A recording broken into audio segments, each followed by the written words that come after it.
arm under my neck, and I think I would stop for that. Matt, you're running a great run now. A couple of years ago, it wasn't as good. Do you ever look back at those really motivating dark days? 2010 was a tough year for you. I mean, you can't just forget what happened. I mean, you can't erase the past, but you know, I just look back and learn the lessons from it, and take what positive I can out of it, and not be focusing on the negative. Take the positive out of it and move on. And you know, the goal is not to make the same mistake twice. What do you think has helped the turnaround? Obviously, there's been a lot of hard work, but why are you succeeding now? A lot of it's just my mind's in a better place, man. A lot of things I was going through in my life at that time. You know, I don't try to make excuses, you know what I mean? But you know, there's just a lot of things going on in my life outside the ring that was affecting me negatively, and I wasn't mentally mature enough to prepare with them at that time, or to deal with them at that time. And since then, I think I've matured mentally, and now I can deal with things better, more intelligently, and don't let the outside life affect my performance quite as much. Does it get frustrating because fans, media, they don't know what's going on in your house, your home life, or your personal life? Does it get frustrating when people, you know, start writing you off or making comments that it's obviously not true, or whatever the comments are? No, because like, you know, I don't know what my opponents were going through too. You know, I mean, maybe they went through more than I did, and they beat me, right? So you know, I don't really think of it like that, and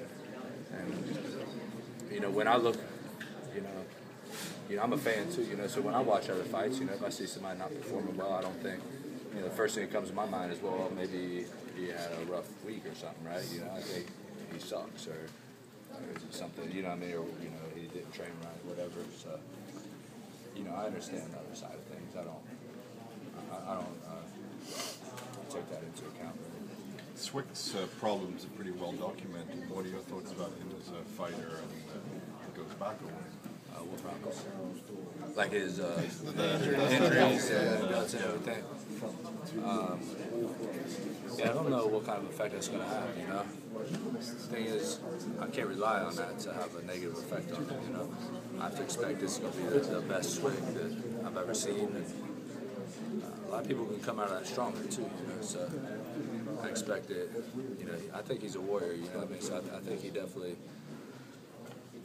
pulled the positive out of this, and you know, he spent, what was it, 2 years or whatever he was out, 2.5 years, something like that, and I don't know what the extent of his injuries were and stuff, but he could have been spending the whole time getting better, you know. Even if he's injured, he could be, you know, working on fine-tuning a lot of techniques and stuff.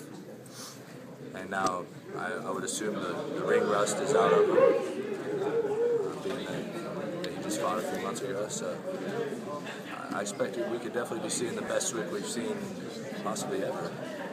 There's another big welterweight fight on the card with Penn against McDonald. Can I ask what your thoughts about that fight? Because I know you're thinking about your fight, but you're a fan, so.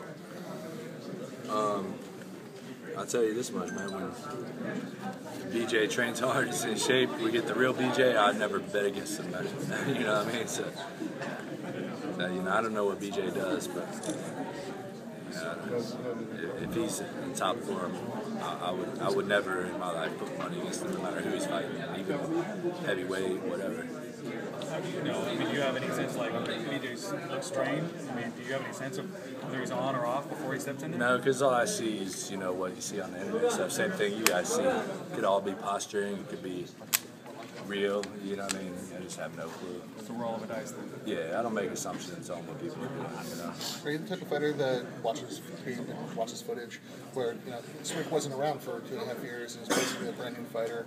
Does that make it harder to game plan, or?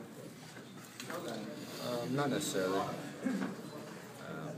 I don't pay so much attention as to what he does, what I'm going to do to him. You know, I watch the footage. I mainly leave it up to my coaches, though. So here, give them the videos. Say, here you go. You guys tell me what to do. Thanks, guys. Thank you. Appreciate it.